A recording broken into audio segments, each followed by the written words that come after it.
For today's video, isang magandang araw ng Martes ulit sa inyong lahat at syempre kahit na gaano kalamig ang panahon, kailangan nating maligo dahil syempre nakakahiya naman pumasok na amoy higaan pa tayo, di ba? Tunay nga naman ang pagligo sa umaga ay isang malaking pagsubok.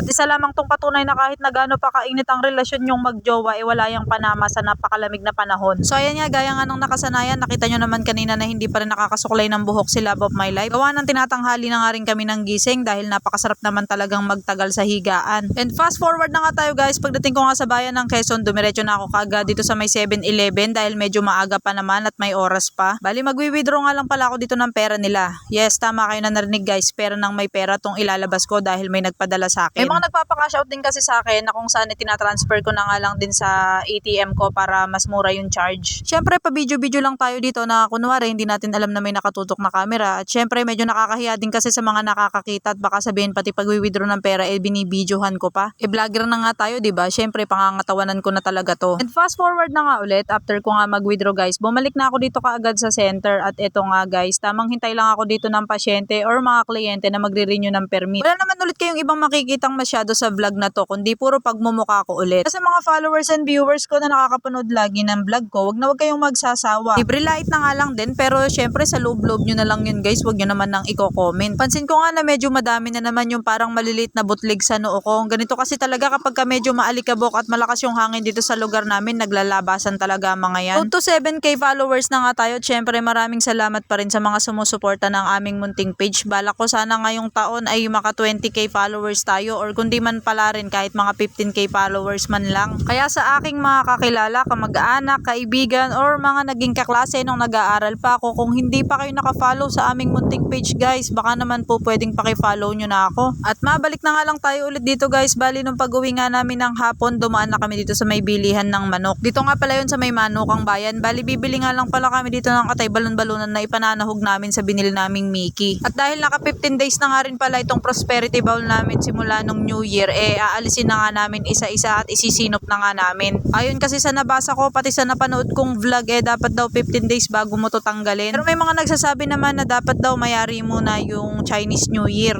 Iba-iba naman kasi tayo ng pananaw at paniniwala, pero palagi yung tatandaan guys na tayo pa rin ang gagawa ng sarili nating swerte. At habang inaalis ko nga pala to guys, sabi nga pala ni Love of My Life, try ko daw amuyin yung laurel at inamoy ko nga siya guys, wala na talaga yung amoy niya, hindi na siya ganun kabango. Sabi pa nga sa akin dito ni Love of My Life, ito daw mga coins at mga 200 pesos na nakalagay dito dapat daw hindi namin gagastusin. Sa pangasa na panood ko, naginaya na nga rin namin yung paglalagay ng 50 pesos sa likod ng cellphone. Matanong ko lang, meron na bang 50 pesos ang lahat sa likod ng cellphone? Dapat din daw talaga wag na wag mo yun gagastusin kahit na anong mangyari.